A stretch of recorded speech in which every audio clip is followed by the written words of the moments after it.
감사를 세웁시다. 같이 인사 나누겠습니다. 오늘 우리가 세 번째 룻기서의 말씀을 계속해서 보고 있는데요. 11월 감사를 세움이라는 주제로 룻기서의 말씀을 상고하고 있습니다. 그런데 우리가 이 룻기서를 볼 때에, 이 룻기를 해석할 때에 가장 중요한 것은 먼저 1차적으로는 오늘 본문의 말씀을 그대로 해석할 수가 있습니다. 그런데 2차적으로 조금 더 깊게 이 룻기서의 말씀을 해석할 때는 특별히 이 룻기서에서의 룻은 누구이고, 그리고 오늘 성경에서 등장하는 인물 보아스는 과연 누구인가라는 것을 해석하는 것으로 우리가 조금 더 깊이 2차적인 해석을 할 수 있다라는 사실이에요. 자, 그러면 오늘 이 룻과 보아스가 만나는 장면이 나오고 있는데, 이 룻과 보아스가 만드는 장면을 우리는 1차적으로 해석할 수가 있지만 2차적으로 조금 더 깊이 생각해 본다면 오늘 성경에 등장하는 이 보아스라는 인물은 누구를 의미하고 있느냐? 보아스는 하나님을 의미하고 있습니다. 그리고 오늘 성경에서의 룻은 오늘날의 저와 여러분, 우리들을 상징하고 있고요. 우리를 찾아오신 하나님으로 해석할 수가 있다라는 사실이에요. 자, 그러면 그 하나님은 우리를 어떻게 찾아오시는가? 그리고 우리에게 어떤 은혜를 베풀어 주시는가? 오늘 추수감사주일 하나님 앞에 하나님이 주신 은혜와 감격으로 여러분의 삶에 감사가 세워지게 되시길 주의 이름으로 축복해 드립니다. 오늘 말씀의 핵심 구절은 룻기 2장 12절입니다. 같이 한번 읽어볼까요? 함께 읽습니다. 시작. 여호와께서 내가 행한 일에 보답하시기를 원하며 이스라엘의 하나님 여호와께서 그의 날개 아래에 보호를 받으러 온 내게 온전한 상 주시기를 원하노라 하는지라. 아멘. 여러분, 지금 이 말씀은 보아스가 하고 있는 이야기인데요. 이것이 1차적으로는 지금 룻이 이제 베들레헴에 오게 되었고, 그리고 이 룻이 보아스 밑에서 일함으로 말미암아 네가 행한 일에 대해서 내가 보답해 주겠다 하는 말씀의 내용이기도 합니다. 그런데 이것이 조금 더 깊이 생각해서 2차적인 해석을 해본다면 이 보아스는 하나님을 상징하는 것이고 룻이 우리들을 상징한다면 하나님이 우리들에게 어떤 은혜를 베풀어 주실지, 그리고 우리가 어떤 모습으로 살아가기를 원하고 계시는지, 여기에 대한 하나님의 음성을 우리는 들을 수 있다라는 사실이에요. 자, 그러면 우리는 이 룻기 2장 12절 말씀을 볼 때에 한 가지 질문을 할 수 있습니다. 하나님은 왜 하나님의 날개 아래 우리가 보호를 받으러 왔다라고 말씀하실까? 왜 하나님은 하나님의 날개 아래 보호를 받으러 왔다라고 말씀하시느냐? 이 질문에 대한 답을 찾기 위해서는 우리가 성경에서 말씀하고 있는 날개의 의미를 한번 생각해 보셔야 됩니다. 여러분, 성경에선 날개라는 단어가 사실은 굉장히 중요한 의미로 쓰이고 있습니다. 이 날개라는 것은 신학적으로는 원래 한 5가지 정도로 해석할 수가 있지만 오늘 저는 말씀을 보면서 3가지로 여러분들과 해석하며 나누길 원하는데요. 자, 첫 번째, 하나님의 날개는 영적인 힘을 의미하고 있습니다. 자, 성경은 이 날개치며 올라가는 영적인 힘을 우리에게 말씀하고 있는데요. 이사야 40장 31절입니다. 같이 한번 읽어볼까요? 함께 읽습니다. 시작. 오직 여호와를 앙망하는 자는 새 힘을 얻으리니 독수리가 날개치며 올라감 같을 것이요 다른 박질하여도 곤비하지 아니하겠고 걸어가도 피곤하지 아니하리로다. 아멘. 자, 말씀을 잘 보시면 앙망하는 자라고 이야기를 합니다. 오직 여호와를 앙망하는 자. 여기 앙망한다라는 것은 여러분, 예를 들어서 머리를 하나로 묶는다는 뜻을 가지고 있습니다. 우리 여성분들이 긴 머리를 하나로 묶을 때 쓰는 말이기도 합니다. 이 말인즉슨 조금 더 정확한 해석을 해드린다면 하나만 바라본다라는 뜻이에요. 이게 악망입니다. 한 가지만 바라보는 것. 여러분, 우상이라는 것은 시선의 분산을 의미합니다. 어떤 상황 앞에, 어떤 환경 앞에, 어떤 사건 앞에 우리의 시선이 분산될 때가 상당히 많습니다. 하지만 여러분, 오늘을 살아가는 저와 여러분의 힘은 영적인 것이 하나로 모아질 때인 줄로 믿습니다.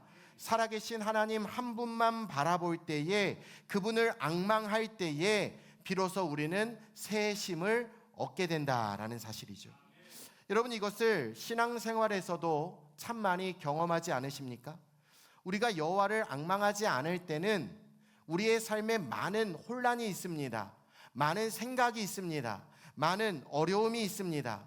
하지만 우리가 하나님 앞에 나와 하나님을 앙망하며 예배드릴 때에, 하나님의 말씀을 들을 때에, 하나님을 앙망할 때 여러분, 우리 안에 생기는 것이 뭐냐? 우리는 새 힘을 얻게 된다라는 사실이죠. 그래서 제가 강조하지만 기도의 응답이라는 것은 내 삶의 상황이 좋아지는 게 비단 응답은 아닙니다. 여러분, 우리에게 하나님이 새 힘을 주시는 것, 하나님이 우리에게 힘을 주시는 것, 이것이 바로 진짜 응답인 줄로 믿습니다. 그러니까 우리가 기도할 때, 우리가 예배할 때 하나님이 나에게 새로운 힘을 주신다면 그것이 가장 큰 응답이고, 그것이 가장 큰 힘이고, 여러분, 우리는 그 힘으로 말미암아 우리 앞에 일어나는 모든 상황을 넉넉히 감당하고 이겨내게 될 줄로 믿습니다. 하나님의 날개가 무엇이냐? 첫 번째, 하나님의 날개는 영적인 힘이다라는 사실이에요. 자, 두 번째, 하나님의 날개는 무엇인가? 하나님의 날개는 구원을 의미하고 있습니다. 자, 이를 깨닫기 위해서는 출애굽기 19장 4절 말씀을 보셔야 되는데요. 같이 한번 읽어보죠. 시작. 내가 애굽 사람에게 어떻게 행하였음과 내가 어떻게 독수리 날개로 너희를 업어 내게로 인도하였음을 너희가 보았느니라. 아멘. 지금 하나님께서 이스라엘 백성들을 구원하실 때에, 여러분, 그들을 인도하실 때에 하나님이 뭐라고 말씀을 하고 계시느냐? 독수리 날개로 너희를 업어 내게로 인도하였다라고 말씀하고 계십니다. 그러니까 여러분, 이 성경에서의 날개는 무엇을 의미하느냐? 하나님께서 우리의 삶을 구원으로 인도해 가시는 것인 줄로 믿습니다. 날개는 하나님의 구원을 의미한다라는 사실이에요. 세 번째, 하나님의 날개는 하나님의 보호하심을 의미하고 있습니다.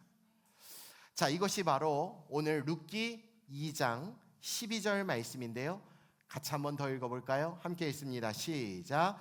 여호와께서 내가 행한 일에 보답하시기를 원하며 이스라엘의 하나님 여호와께서 그의 날개 아래에 보호를 받으러 온 내게 온전한 상 주시기를 원하노라 하는지라. 아멘. 자, 그렇다면 하나님은 왜 하나님의 보호하심에 대해서 말씀하실 때에 그의 날개 아래에 보호를 받으러 왔다라고 말씀하고 계실까요? 자, 우리가 이 부분에 대해서 조금 더 깊이 이해하기 위해서는 여러분, 새의 특성과 새의 습성을 우리가 조금 아셔야 됩니다. 새들은요, 이 날개를 통해서 생명을 공급받습니다. 특히 두 가지 면에서 이 새들에게 있어서의 날개가 참 중요한 의미를 가지고 있는데요. 자, 먼저는 여러분, 알을 품고 있을 때이고, 두 번째는 새끼 독수리가 태어나고 그 새끼를 보호할 때에 여러분, 이 날개로 새끼를 보호한다라는 사실이에요.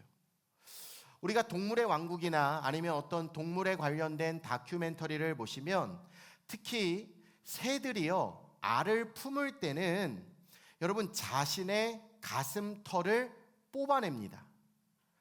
주둥이로 이 가슴에 있는 털들을 뽑아내요. 그리고 나서 이 가슴으로 알을 품게 되죠. 여러분, 이때 두 날개로 알을 품을 때 그 이유는 조금 더 이 피부에 닿게 하기 위해서입니다. 이 새의 피부에 닿음으로 말미암아 조금이라도 더 온기를 그 알에게, 그 새끼에게 전달하기 위해서 새는요, 이 알을 품기 전에 자신의 가슴에 털을 뽑고 두 날개로 알을 품는다라는 사실이에요. 그런데 여러분, 이렇게 알을 품는 것에서만 끝나는 것이 아니라 신기한 것은 이 어미새는요, 그 알을 품고 계속 지저댑니다. 계속 울어대요. 이 알을 향해서, 자기가 품고 있는 그 새끼를 향해서 자신의 목소리를 끊임없이 지저귀며 들려준다라는 사실이죠. 자, 그 이유인즉슨 이 알이 부화하게 되었을 때에 여러분, 그 태어난 새끼가 놀라지 않는 이유는요, 이미 그 어린 새끼는요, 알에 있을 때부터 그 어미의 소리를 들었기 때문이고 그 소리를 기억하기 때문이다라는 사실이에요. 하나님도 마찬가지입니다. 오늘 하나님은 우리의 삶에 때로는 우리가 하나님이 잘 믿겨지지 않을 때에도 하나님은 계속해서 우리에게 음성을 들려주시는 하나님이신 줄로 믿습니다. 예수님도 이렇게 말씀하셨잖아요. 내 양은 내 음성을 들으며 나를 따르느니라.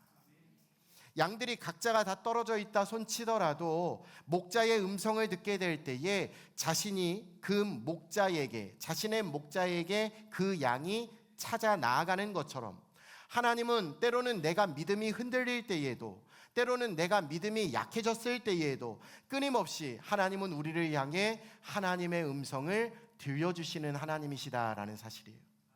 그러니까 지금 날개 아래 거하는 것, 여러분, 이것을 두 가지로만 요약해 본다면, 첫째, 날개는 하나님의 생명력을 의미하는 것이고요, 두 번째, 날개는 하나님의 음성을 의미하고 있습니다. 여러분, 우리는요, 영적인 존재이기 때문에 우리의 육체가 아무리 피곤하다 하더라도, 아무리 곤고하다 해도 여러분 기억해 주십시오. 우리의 영이 살면 우리의 생명이 살게 되는 줄로 믿습니다. 우리는 영적인 존재로서 하나님이 지으셨기 때문이에요. 그래서 우리를 지으실 때 우리의 코에 하나님이 생기를 불어넣으신 줄로 믿습니다.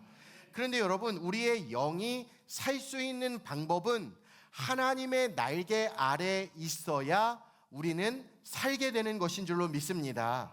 왜냐? 그 날개 아래 하나님이 주시는 생명력이 있기 때문이에요. 그 날개 아래 하나님이 주시는 음성이 있기 때문인 줄로 믿습니다. 하나님은요, 우리에게 말씀하시는 하나님이세요. 그런데 문제는 우리가 그 하나님의 말씀을 듣지 못한다라는 거죠. 그 이유가 뭐냐? 우리 안에 너무 많은 소리가 있기 때문입니다. 예컨대 여러분, 우리가 교회 안에 있을 때 우리가 이제 예배 들어오기 전에 저 식당에서 서로 교제하고 있습니다. 왁자지껄 함께 같이 교제하고 있습니다. 시끄럽습니다. 그런데 그 상황에서 누군가 나한테 전화를 하는 거예요. 근데 그 전화를 받습니다. 하지만 문제는 뭐냐? 여러분, 주변의 소리들로 말미암아 이 전화의 음성이 들리지 않을 때가 있다라는 거죠. 그러면 우리는 잠시 그 자리에서 밖으로 나갑니다. 조용한 곳으로 갑니다. 그러면 어떻게 됩니까? 이 전화의 상대방의 음성이 비로소 들리기 시작한다라는 거예요.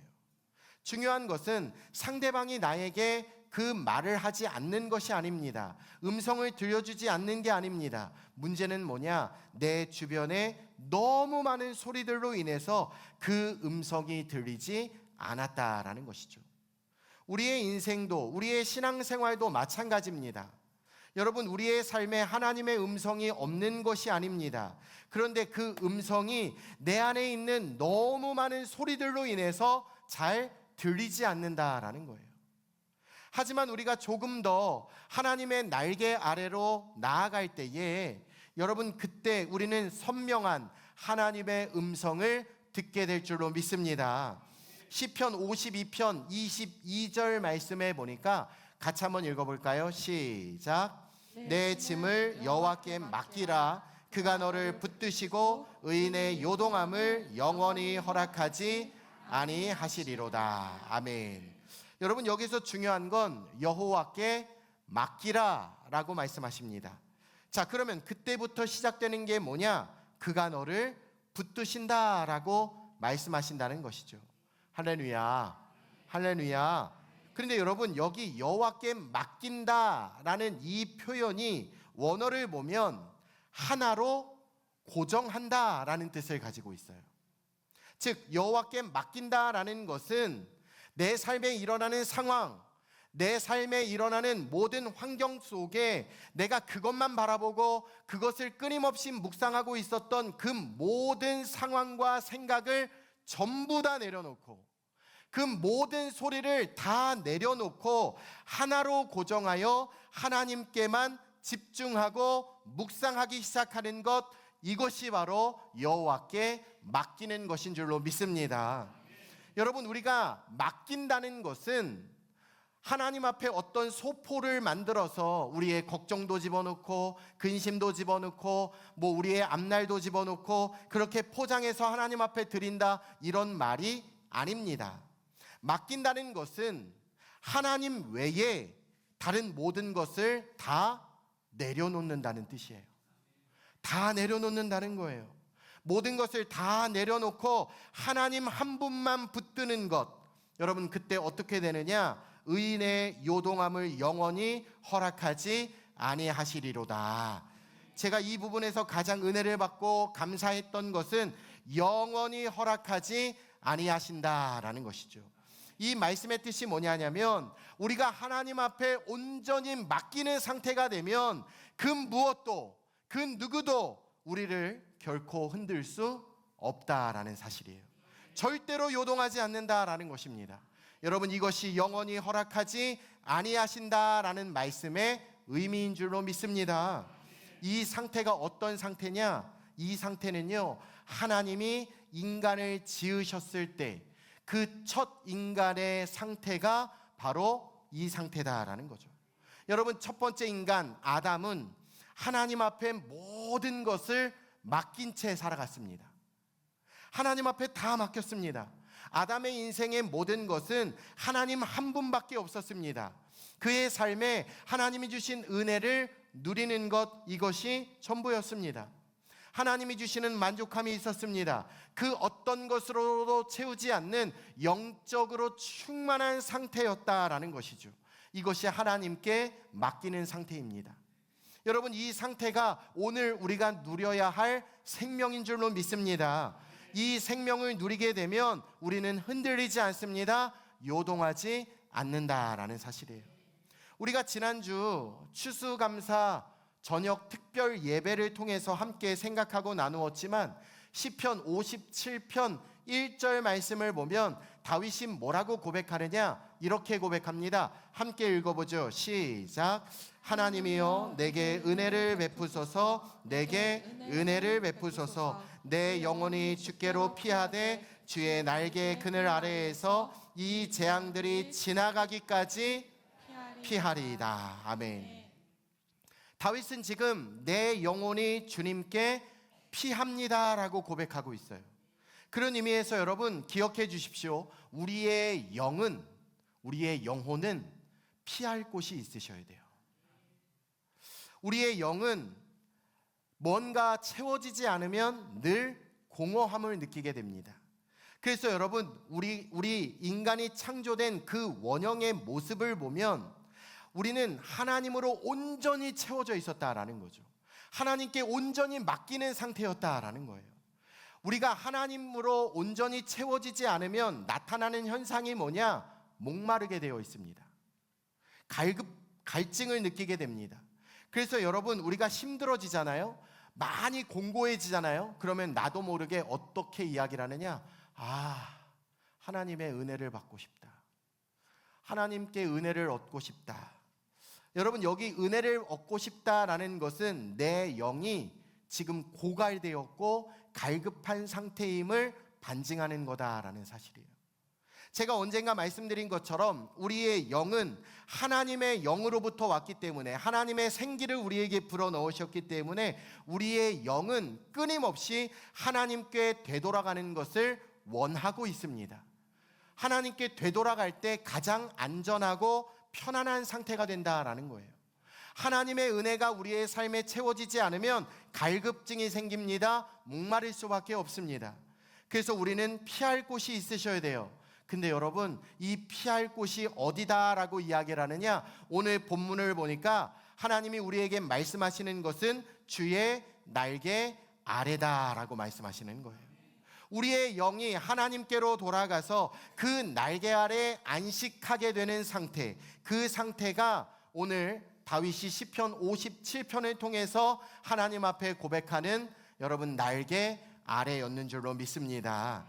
오늘 룻기 2장 12절 말씀도 마찬가지예요. 같이 한번 읽어볼까요? 한 번 더 읽습니다. 시작. 여호와께서 내가 행한 일에 보답하시기를 원하며 이스라엘의 하나님 여호와께서 그의 날개 아래에 보호를 받으러 온 내게 온전한 상 주시기를 원하노라 하는지라. 아멘.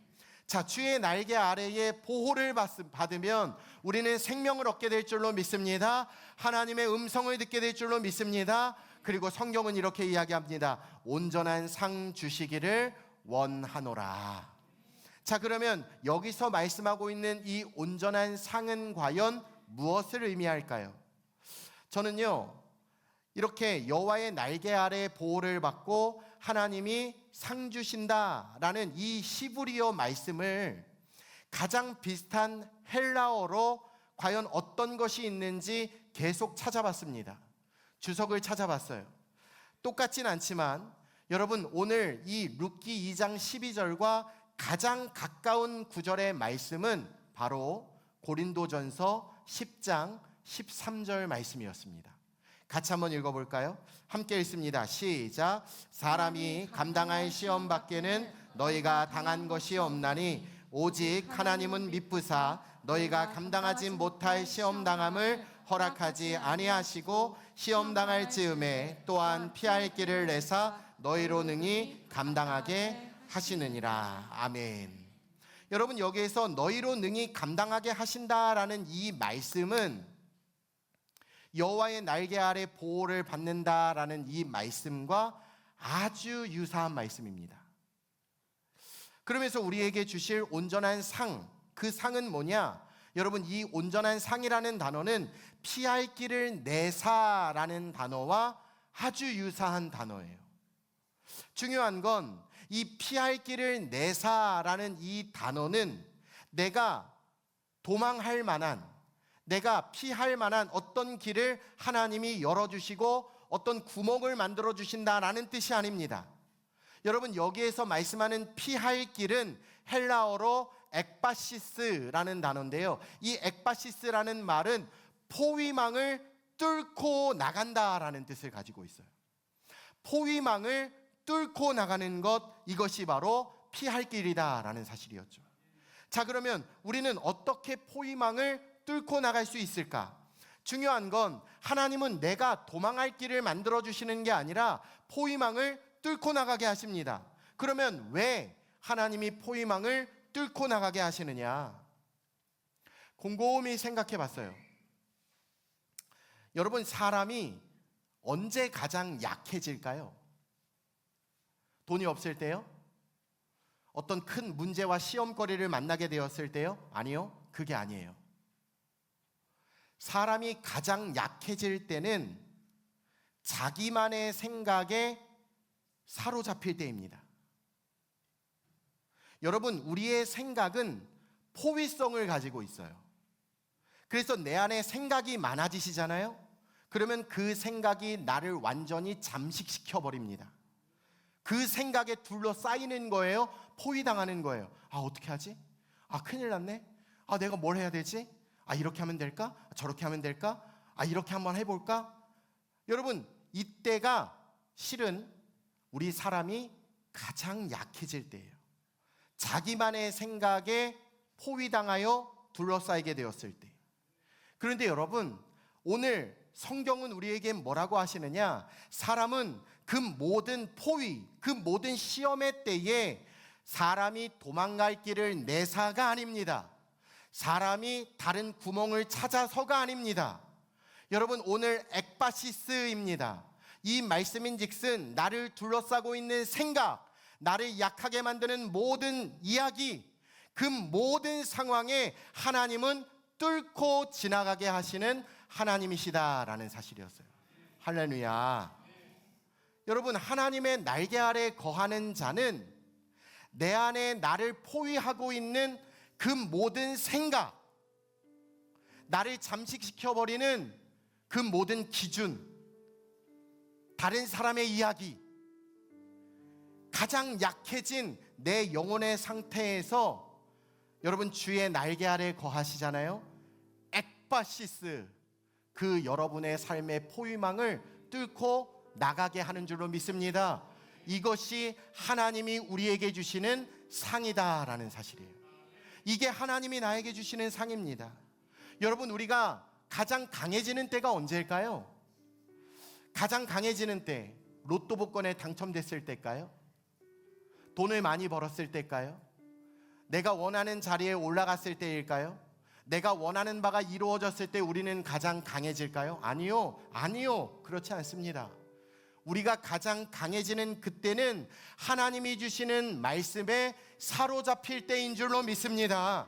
하나님의 말씀에 붙잡힌 바 될 수 있다면 여러분, 우리는 두려움이 없습니다. 염려하지 않습니다. 걱정하지 않습니다. 가장 강력해지는 때다라는 사실이에요. 그때 비로소 우리의 입술에 나도 모르게 고백되는 한마디, 하나님 감사합니다. 하나님 감사합니다.